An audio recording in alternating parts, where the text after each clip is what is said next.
¿Qué tal, amados hermanos? ¿Cómo se encuentran? Es un gusto poderles saludar y poder estar con ustedes a través de este medio por el momento, ¿verdad? Vamos a ir a nuestras Biblias para nuestro estudio de hoy de Eclesiología, en el libro de Hechos, por favor, Hechos, un pasaje que, pues bueno, creo que nos vamos a familiarizar mucho con él, porque de ahí parten muchas de las doctrinas, ¿verdad?, de la iglesia. Hechos capítulo número 2. Y bueno, vamos a comenzar el día de hoy, esperando que todos ustedes estén aprendiendo, estén listos el día de hoy. Les mando un abrazo, ¿verdad? Y bueno, primero Dios, estaremos viéndonos pronto. Así que sigan adelante, hermanos, prediquen e inviten a alguien, ¿verdad?, a acercarse a Cristo. Y bueno, sigan adelante. Hechos capítulo número 2, versículo número 41 al 43. Hechos 2 del 41 al 43. Vamos a leer la palabra de Dios, hermanos. Entonces ahí en este momento les voy a pedir que presten atención. En Hechos 2, 41 al 43 dice, vamos a leer la palabra de Dios. Dice así: Así que los que recibieron su palabra fueron bautizados y se añadieron aquel día como 3,000 personas, y perseveraban en la doctrina de los apóstoles, en la comunión unos con otros, en el partimiento del pan y en las oraciones. Y sobrevino temor a toda persona, y muchas maravillas y señales eran hechas por los apóstoles. El día de hoy, amados, vamos a estar viendo acerca de definiendo a la iglesia no testamentaria y los delineamientos que el Señor da acerca de la iglesia. Así que vamos a orar y vamos a pedirle al Señor que nos dirija en este momento. Padre, te rogamos que en esta mañana y en este momento, primeramente, Señor, te reúnas con nosotros, que seas tú nuestro invitado de honor, Señor, donde nosotros estemos conscientes que te venimos a buscar, que a través de tu palabra, Señor, queremos formarnos, queremos educarnos, queremos aprender de ti. Te suplico, Padre, que por favor, Señor, ahora seas, Señor, tú quien nos hable, quien nos dirija, quien nos dé entendimiento y nos ayude, Señor, a comprender su voluntad. Te pido que por favor cada uno de nosotros, Señor, el día de hoy pueda estar atento a lo que tienes para nosotros. Gracias, Señor, por todo. En nombre de Cristo Jesús. Amén. Bueno, el día de hoy, hermanos, comenzaré haciendo la pregunta. ¿Hemos entendido qué es la iglesia? Bueno, la iglesia neotestamentaria, ¿verdad? La iglesia como tal neotestamentaria, perdonen la forma en cómo lo estoy haciendo, pero bueno, es para que podamos ir juntos, ¿verdad? Desafortunadamente, no estoy allá, pero bueno, dice, una definición simple basándonos en las consideraciones anteriores sería, es decir, ¿qué es una iglesia? Una iglesia neotestamentaria, o sea, basada en el Nuevo Testamento, nacida en el Nuevo Testamento, es una asamblea de creyentes bautizados, organizados para llevar a cabo la obra del Señor. Entonces, creo que la definición ya la hemos aprendido y la estamos ya poniendo sobre algo firme. ¿Qué es la iglesia? La iglesia no es todo aquel que ya creyó en Jesús, no. La iglesia es una asamblea, una reunión, lógicamente para esto, recuerde, una iglesia, pues en este contexto, tiene que ser local, tiene que estar en un lugar, ¿verdad?, donde puedan estar geográficamente ubicados, visible, donde se conozcan, donde se traten, ¿verdad? Tiene que ser visible, tiene que estar organizados, ¿verdad? ¿Cómo se lleva el orden, ¿verdad? Y están establecidos o constituidos, que es decir, que ¿quién forma parte de la iglesia? Pues bueno, son los creyentes bautizados, ¿verdad? Así que una asamblea de creyentes bautizados, ¿verdad?, y organizados para llevar a cabo la obra del Señor.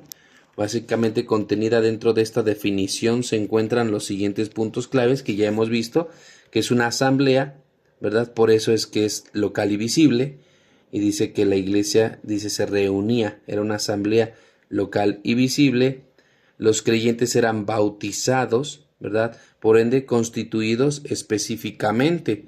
Se sabe quiénes son los miembros de una iglesia local. Están constituidos, ¿verdad? Organizados, ¿verdad? Que de acuerdo con el patrón dado en el Nuevo Testamento, sabemos que tenemos un orden y metas a llevar a cabo, mandatos que debemos guardar. Así que aprendamos de memoria esta definición. Es una iglesia neotestamentaria. Una iglesia es una asamblea de creyentes bautizados, ¿verdad? Organizados para llevar a cabo la obra del Señor. Espero que usted pueda memorizar esto. La iglesia es un grupo de creyentes bautizados que están organizados para llevar a cabo la obra del Señor, y nos mandó a ir a ser discípulos, bautizar en el nombre del Padre, del Hijo y del Espíritu Santo, y enseñar que guarden todas las cosas que Él nos había mandado. Así que si ya quisiéramos delinear un poquito más esto de la iglesia, hermanos, que ya hemos aprendido, creo que ya he sido quizá un poco reiterativo con ustedes, pero es importante y necesario que estos puntos les queden muy claros porque basado en esto, entonces ustedes pueden entender claramente qué es una iglesia y van a poder comprender cuando respetuosamente una iglesia que se dice ser iglesia no lo es, ¿verdad? Que realmente pues son o células, o son organizaciones, o son movimientos que no son la iglesia del Señor, y que finalmente muchos de ellos cometen el grave error de predicar mal el evangelio, un evangelio falso, o pues las doctrinas fundamentales, ¿verdad? Cardinales, no están bien establecidas, y por ende muchos problemas dentro del nuevo cristianismo, ¿verdad? Para delinear bien, delineando la iglesia neotestamentaria, entonces, es decir, para entender más claramente de qué consiste esto, las consideraciones bosquejadas, ¿verdad? Anteriormente excluyen la posibilidad de algún tipo de iglesia universal o invisible. Tal afirmación sería irrazonable, absurda, sobre todo no escrituraria. Y para esto, pues bueno, nosotros tenemos que tener mucho ojo, ¿verdad? Con lo que si ya hemos aprendido, lo hemos entendido, pues ahora nosotros entender que pues la iglesia no puede ser ni universal ni invisible, ¿verdad? Y que pues finalmente ni se sabe quién es parte de la iglesia. Así que, ¿en qué consiste la teoría de la iglesia universal, invisible y mística? Bueno, a lo mejor ustedes me van a decir, ¿y por qué tanto insistir en este tema? Bueno, porque la gran mayoría de las iglesias de hoy en nuestros días, la gran mayoría que inclusive ya están establecidas, pues bueno, siguen predicando y diciendo que bueno, se está aumentando la iglesia invisible y que es como un misticismo. Y finalmente esto es algo muy grave, en lo cual nosotros no creemos de ello porque la Biblia no lo enseña, y vamos a ver cuáles serían las consecuencias de ello. Pero la enseñanza básicamente de una iglesia, hermanos, universal, ha existido desde los días de un hombre llamado Cipriano, que fue obispo de Cartago del 200 al 258 después de Cristo. Es decir, se creía que él es uno de los principales que dio auge a esto. Es la creencia de que toda la cristiandad forma una entidad llamada la iglesia, es decir, todos los que se arrepientan y crean en Jesús, o al menos confiesen en Jesús, ya son parte ya de la iglesia universal. Esa fue la postura de este hombre llamado Cipriano, obispo de Cartago, y lo cual es incorrecto. También, pues, estos conceptos tempranos, ¿verdad?, desarrollaron el modelo católico que pues nosotros hoy en día conocemos, que significa realmente hasta su propio nombre, universal. La Iglesia Católica enseña que ella es la única verdadera y visible iglesia de Cristo. Quien arropó esa doctrina fueron ellos. Y ellos dijeron, pues bueno, finalmente nosotros somos la iglesia universal. Aunque finalmente la palabra católico en su inicio tenía el propósito de decir que era la iglesia universal, llamándole universal porque pues estarían en todos lados o que llegarían a todo el mundo. Pero realmente muchos creen que el enfoque de la palabra universal era para dar a entender que ellos básicamente al bautizar, al tener pues muchos que estuvieran de acuerdo con ellos, simpatizantes, ya eran parte, al creer en Jesús o al creer en sus cosas de ellos, ya eran parte de la iglesia, aunque no se congregaran. o que no tuvieran un compromiso. La idea de la iglesia invisible y universal se dio después de que en la Reforma Protestante florecieran una gran cantidad de denominaciones e iglesias nacionales que competían las unas con las otras. Es decir, que esto agarró más fuerza dentro del cristianismo moderno cuando empiezan a haber tantas divisiones y entonces empiezan a decir, pero todos somos iglesia, ¿no? Al final no importa en qué iglesia estés, todos somos iglesia. Tengamos cuidado con ese tipo de pensamientos, porque esto básicamente lo que hizo fue abrir la puerta al llamado y mal y antibíblico concepto del ecumenismo. ¿Qué es el ecumenismo, hermanos? La idea de creer que todas las iglesias, todas, solamente llamándose cristianos, son cristianos y que debemos estar unidos, al final es todo lo mismo. Nosotros no aceptamos el ecumenismo y no estamos de acuerdo con ello, porque no todas las iglesias que se llaman cristianas lo son, porque no todas las doctrinas que predican son bíblicas, porque no todas tienen autoridad, carecen de autoridad, nacieron por sí mismas, y porque muchas de ellas inclusive predican un evangelio completamente diferente al que está establecido en la Biblia. Entonces no somos lo mismo y no estamos en el mismo barco. En los círculos conservadores, ¿verdad? Una expresión acerca de este punto de vista es que la iglesia fundamentalmente abarca a todas las personas regeneradas, específicamente desde el día de Pentecostés a la primera resurrección, unidos orgánicamente los unos con los otros y a Cristo por la obra del Espíritu Santo. Esa es la postura de todos ellos, que desde el día de Pentecostés hasta el día de la resurrección del Señor Jesucristo, todos los que crean en Cristo ya son parte de la iglesia. Hubo un hombre, yo tengo una Biblia, hermanos, que aquí la tengo, esta Biblia, una Biblia de estudio muy buena, se llama la Biblia de Scofield. Mírenla, aquí está, la Biblia de Scofield. Esta es una Biblia de estudio y hay dos posturas dentro del cristianismo, que es Scofield y la otra se llama Thompson.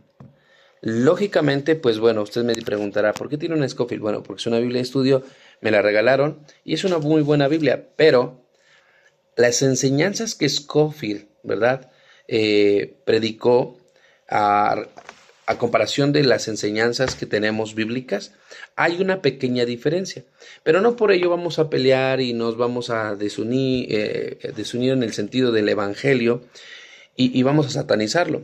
Scofield, ¿verdad?, él sostenía una de las posturas que nosotros pues no aprobamos. Por ejemplo, para poder sobreponerse los problemas asociados con una iglesia invisible, algunos hombres como C.I. Scofield, a través de su, en general, excelente Biblia de referencia que le acabo de mostrar, Scofield, han desarrollado, ¿verdad?, una teoría sobre 3 tipos de iglesia. Es decir, él predicó, él sostuvo que existen 3 tipos de iglesia. Entonces, ¿cómo que va a haber 3 tipos de iglesia, verdad? Nosotros como que eso hace mucho ruido. Pero bueno, él enseñó la postura de él es que existe la verdadera iglesia. Es decir, compuesta por aquellos que han sido verdaderamente regenerados alrededor de todo el mundo. A esta se le llama el cuerpo de Cristo. Esa es la postura de él. Lógicamente nosotros no la estamos aceptando. Él piensa que esta es la verdadera iglesia. Él pensaba y él lo predicó en la Biblia de estudio, en los comentarios nos da esa idea de que la iglesia nace en Pentecostés, es el primer problema. Y el segundo problema, que él dice que es todos los que han sido creyentes y que han sido regenerados, es decir, que hay frutos de su conversión. Entonces, estos ya son la iglesia, el cuerpo de Cristo, y esto formaría parte de la verdadera iglesia. La segunda postura de él es de que existe la iglesia visible. Es decir, es lo que nosotros llamamos cristiandad.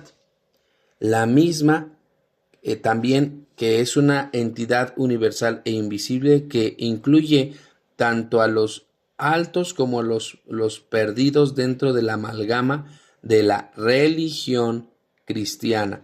Es decir, le llama iglesia a los que se reúnen y pues que finalmente están dentro de las iglesias cristianas. Pues esto es la segunda forma de ser iglesia.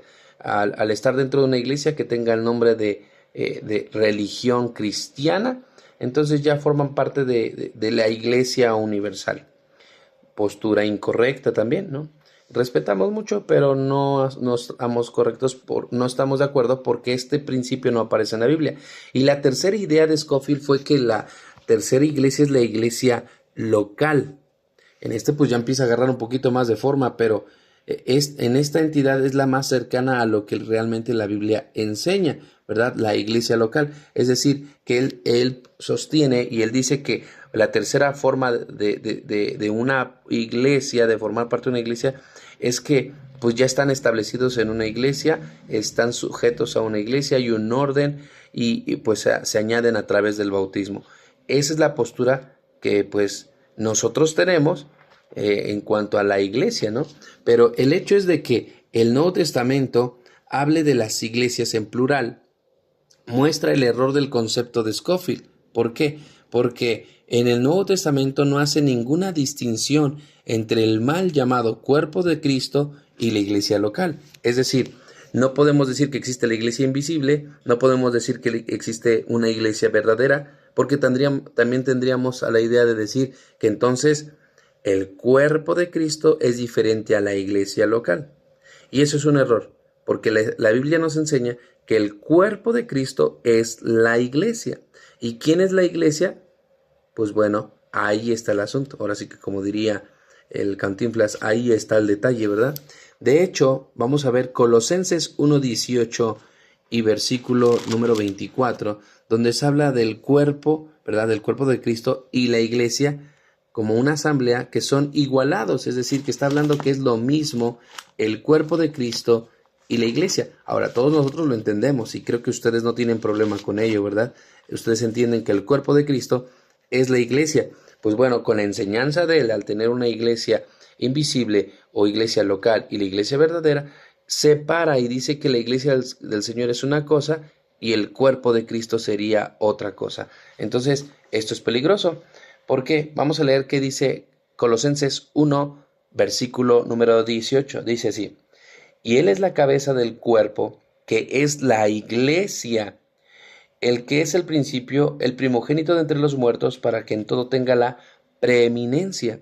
Él es la cabeza del cuerpo, que es la iglesia. El cuerpo de Cristo es la iglesia. Mire el versículo número 24. Dice así: ahora me gozo en lo que padezco por vosotros, y cumplo en mi carne lo que falta de las aflicciones de Cristo por su cuerpo, que es la iglesia. Este versículo es más que claro.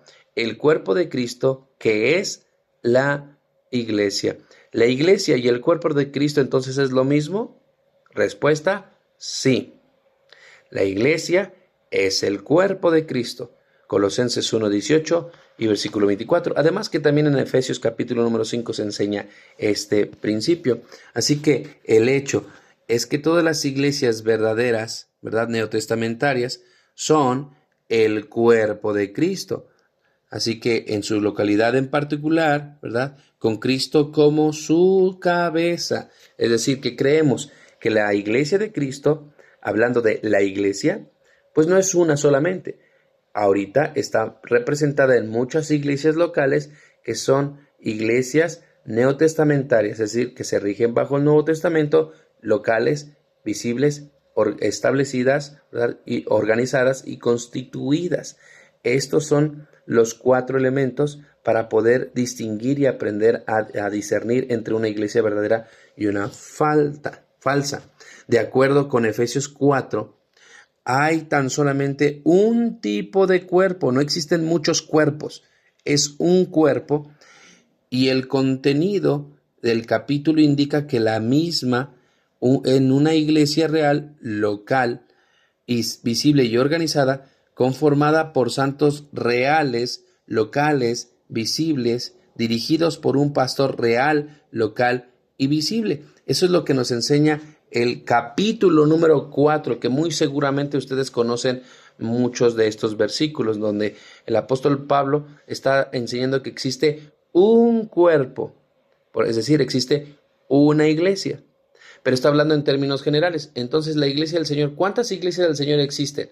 Existe una, pero ahorita está representada en muchas iglesias locales que tienen el orden bíblico, y todas ellas se unirán cuando el Señor la arrebate, y se unirán y el Señor la hará una sola iglesia. Nos va a juzgar, nos va a pedir cuentas a todos de una manera local, y al final Dios unirá a su iglesia, una sola iglesia. En este momento, por eso es que debemos entender que la Biblia también nos dice, escribe al ángel de la iglesia en tal, se escribe al ángel de la iglesia en tal, las iglesias de Colosas, las iglesias fulanas.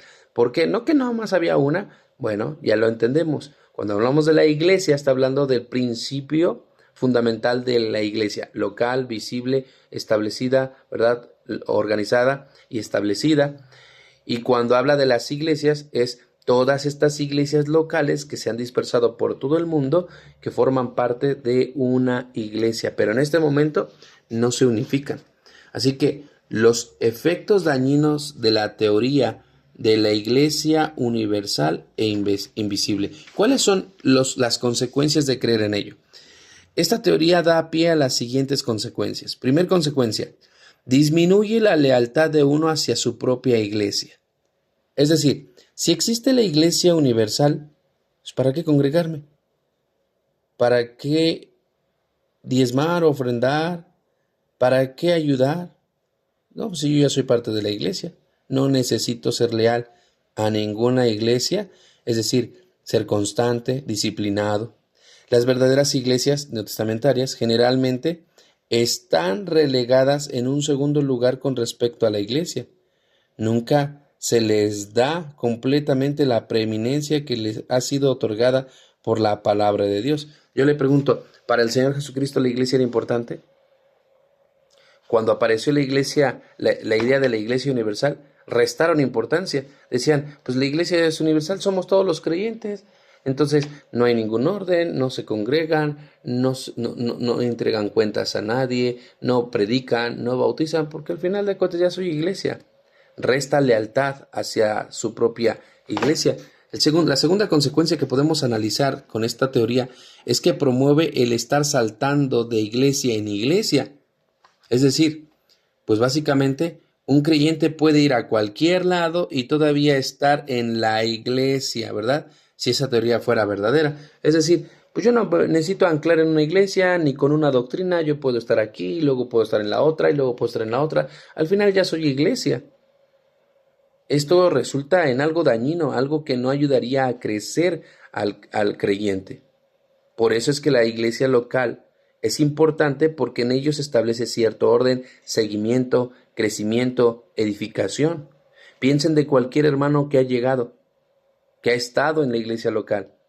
Si le enseñamos que ya son iglesia nada más por haber creído y que pues ya ellos son iglesia, pues pueden estar en cualquier iglesia, porque al final de cuentas ya son iglesia y nunca van a estar sujetas a uno, van a estar brincando de iglesia en iglesia. Tercer consecuencia: las organizaciones sustitutas reemplazan a las iglesias en cuanto al trabajo del Señor. Este es un problema que vemos muy seguido hoy en nuestros días. Literalmente existen cientos de organizaciones locales, todas muy locales y pues visibles, relacionadas con las iglesias, juntas directivas para las misiones, seminarios, agencias para ayudar, ministerios de la enseñanza de la Biblia, organizaciones juveniles, organizaciones varoniles, etcétera, etcétera. Hay organizaciones que no son la iglesia, que están dispuestas a hacer cada una de las labores que el Señor asignó a sus iglesias. Lo cual está bien, el hecho de que quieran honrar al Señor y hacer las cosas bien, pero debemos tener cuidado, porque la idea de la Iglesia Universal ha hecho que las organizaciones reemplacen o sustituyan, ¿verdad?, a la Iglesia del Señor. Es decir, yo personalmente, cuando quería prepararme para servir al Señor, la idea, y no está mal, no estoy diciendo que sea pecado, pero la idea que tenían en este lugar donde yo estaba asistiendo es que yo tenía que ir a un instituto bíblico, a un colegio bíblico, de teología para que me enseñara, para que aprendiera, y allí me iban a enseñar y allí yo iba a tomar este llamamiento y de ahí me iban a mandar, ¿verdad? Y conozco que existen organizaciones misioneras que tienen el buen deseo de apoyar económicamente, de mandar a los misioneros. ¿El problema cuál es? Es que ninguna organización, ninguna convención, ningún ministerio de enseñanza, organizaciones juveniles, tiene autoridad para imponer manos y poder mandar ellos a los misioneros o a los pastores. Esto no existe en la Biblia, no existían organizaciones, no existían escuelas de teología, no existía todo esto. Repito, no es que sea malo.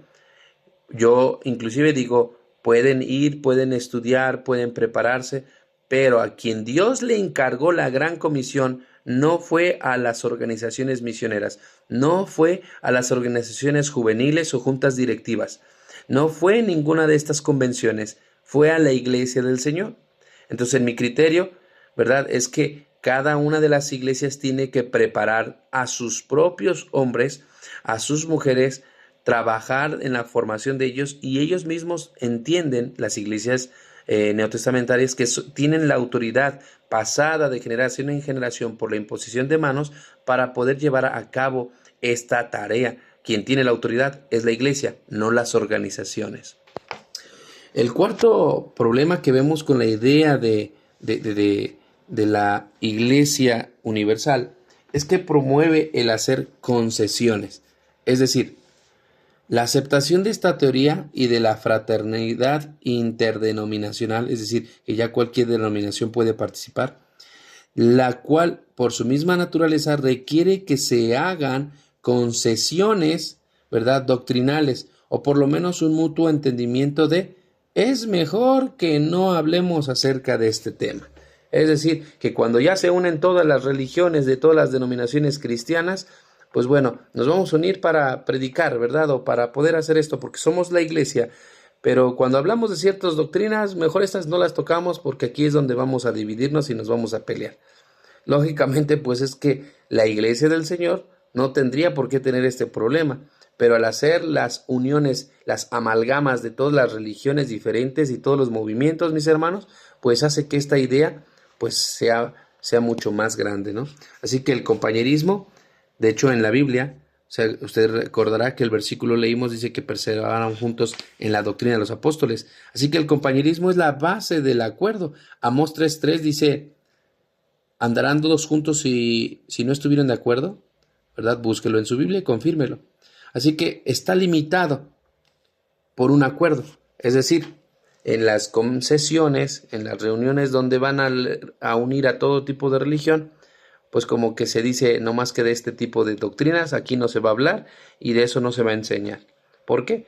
Porque causaría divisiones esas mismas doctrinas. Por ejemplo, jamás estaríamos de acuerdo con los mormones, jamás. Jamás diremos que Jesucristo es el hermano de Satanás, jamás. Jamás enseñaremos, porque la Biblia enseña que Jesucristo es el unigénito Hijo del Padre. Jamás enseñaremos que Dios está a favor de la poligamia, tener muchas mujeres, o que es pecado tomar café, ¿verdad? O que Jehová tuvo relaciones con otra diosa de otro planeta, ¿verdad? Que son posturas de ellos que lógicamente, si quisieran hacer una concesión para ayudar a los misioneros a llegar al mundo, ¿a cuáles misioneros? Yo personalmente sería cómplice de apoyar a misioneros que prediquen esto que les acabo de decir a todo el mundo. Yo no lo haría, no sé ustedes. Por eso es que tengamos cuidado. Los bautistas pueden tener compañerismo cristiano con otros creyentes. No estoy diciendo que no podamos tenerla, pero bajo las bases de su mutua salvación. Es decir, ¿vamos a tener amistad? Claro, podemos tener amistad con otros cristianos, claro que sí. Pero el asunto es, pero los temas fundamentales, al menos de la salvación, son inamovibles. No podemos decirle hermano a aquel que piensa que la salvación es por medio del bautizo, o que la salvación es por medio de buenas obras, porque la salvación es a través de una herencia pastoral. No es cierto, eso es mentira, y no podríamos nosotros comulgar con ese tipo de cristianos. Las iglesias bautistas, no obstante, que no pueden tener compañerismo o unirse con otros grupos religiosos, ya que esto generaría confusión doctrinal y destruiría la unidad del Espíritu, de acuerdo a lo que enseña Efesios capítulo número 4. Se nos responsabilizó, al menos yo como pastor, hermanos, a que yo mantenga una unidad en el Espíritu, ¿verdad? De acuerdo con Efesios 4, versículo número 3. Voy a leerlo. Dice así, Efesios capítulo 4, versículo del 3 al 6. No sé si me están entendiendo, pero al final de cuentas yo sería, por ejemplo, responsable de permitir que lleguen otras doctrinas con otras corrientes llamados cristianos y que finalmente cause confusión a usted de tal manera que doctrinalmente usted ya se quede destruido, ¿verdad? Confundido y ya no sepa qué hacer. ¿Por qué? Porque al finalmente, pues al tratar de unificar a las iglesias, solo se creó una confusión. Así que Efesios 4, versículo número 3 dice así: solícitos, es decir, prestos, en guardar la unidad del Espíritu en el vínculo de la paz. Es decir, que tenemos que estar prestos para mantenernos unidos, pero no está hablando con las organizaciones y los movimientos. Al ratito van a decir que también nos tenemos que unificar a los movimientos que están saliendo, LGBT, HIJK. Claro que no nos podemos unificar a esto. Así que dice, en el vínculo de la paz, es decir, lo que nos unió fue la reconciliación de Dios a través de Jesucristo. Versículo 4, un cuerpo y un espíritu, como fuisteis también llamados en una misma esperanza de vuestra vocación, un Señor, una fe, un bautismo, un Dios y Padre de todos, el cual es sobre todos y por todos y en todos. Entonces, ¿podríamos tener amistad con otras iglesias que tengan las mismas doctrinas o las mismas enseñanzas doctrinales en cuanto a salvación? Sí. Podríamos, inclusive yo digo que hasta sería saludable. Cuando Pablo dijo esto, lógicamente había una sola iglesia en ese entonces, la iglesia del Señor, y se estaban multiplicando y propagando, ¿verdad? Pero ya estaban habiendo señales de nuevas enseñanzas y enseñanzas diferentes a los que los apóstoles estaban dando. Y la Iglesia Universal fue una de ellas y desde ese entonces, por eso es que él decía, les escribió a las iglesias de Efesios, Colosenses, Tesalonicenses, a los romanos, ¿verdad? A los filipenses. ¿Por qué? Porque tenían que tener una guía más estructurada y ellos tenían que recibir una enseñanza más enfocada hacia el punto al que el Señor quería llevar a sus iglesias. El quinto problema que vemos con la idea de la Iglesia Universal es que corroe la disciplina escrituraria de la Iglesia. ¿Cómo? Pues bueno, toda la autoridad de una iglesia neotestamentaria es corroída, es decir, se corrompe y se pierde, ya que la tal iglesia es colocada en un segundo plano con respecto a la iglesia. Básicamente la idea aquí es que si la iglesia es universal, pues ¿quién va a poner el orden? ¿Quién va a decir qué es lo bueno y qué es lo malo? Cada cristiano llegará a tomar su propia conclusión, ¿verdad? Y básicamente las iglesias locales pues, quedan en un sentido secundario. No me interesa. Yo ya soy parte de la iglesia. Y lo que decidan y lo que digan en cuanto a las doctrinas ya no me interesa. Yo ya soy parte de la iglesia. Esto es peligroso. Sexto error o sexta consecuencia que podemos mirar por la Iglesia Universal Invisible es que degrada el bautismo bíblico con el mal llamado bautismo del Espíritu Santo. ¿Han escuchado de eso? Y lo curioso es que el Espíritu Santo nunca bautiza a nadie. ¿Qué es el bautismo del Espíritu? Eso va a ser otra enseñanza en otro momento. Pero el único bautismo de Efesios 4:5 es la inmersión de creyentes en agua. Ya que estamos en Efesios 4, vamos a leerlo ahorita. El cual refleja la muerte y la resurrección de Cristo. Efesios 4, ¿verdad? Versículo número 5, que estábamos aquí, dice versículo 5. Un Señor, una fe, un bautismo. Y yo le pregunto a usted, hoy en día, ¿cuántos tipos de bautismos existen? Lógicamente hay muchos, y hay varios principalmente. En la cristiandad de hoy en día, cristiandad entre comillas, existen 3 tipos. Afusión, ¿verdad? Que les vierten un chorrito en la cabeza. Aspersión, que les rocían, ¿verdad? Y tercera, la inmersión. De ahí que es la que nosotros creemos, sumergidos en agua. Pero ahí se desprenden muchos tipos de bautismos hoy en día. bautismos en el Espíritu, que bautismos, ¿verdad?, circunstanciales, que bautismos, ¿verdad?, veniales, y un montón de ideas, lo cual la Biblia dice, hay un bautismo. Y el Señor lo enseñó, eran sumergidos en agua y representaba la muerte, la sepultura y la resurrección. No sé por qué y de dónde sacaron más ideas, ¿verdad?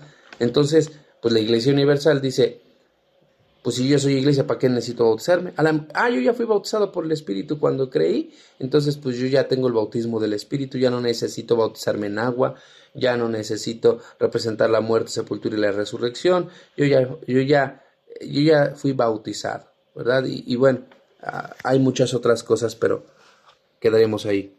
Y por último, hermanos, ¿cuál es otra de las consecuencias de la Iglesia Universal? La idea de la Iglesia Universal promueve el ecumenismo. Ya lo mencioné antes, ¿verdad? Que era el ecumenismo.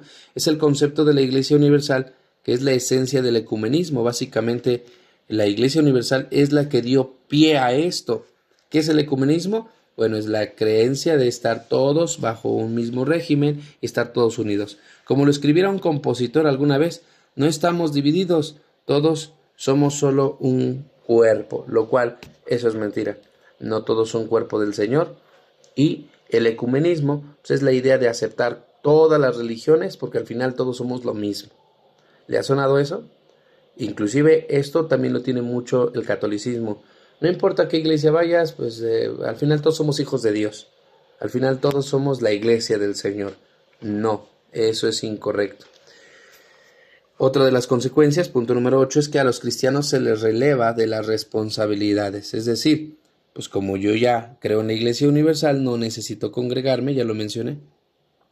No hay responsabilidades con respecto de esa iglesia, no tengo por qué ayudar, no tengo por qué orar, no tengo por qué apoyar con ofrendas, ¿verdad? Con mis oraciones, con mi trabajo, con mis talentos. ¿Por qué? Porque tanto la lealtad como la consistencia son grandes perdedores por causa de esta teoría, ¿verdad? Y el versículo base es el libro de Hechos, capítulo número 2, versículo número 41. Yo le pregunto a usted, con toda humildad para terminar este estudio, ¿con qué intenciones el Señor Jesucristo le puso en la iglesia? ¿Para qué nos habrá puesto en la iglesia?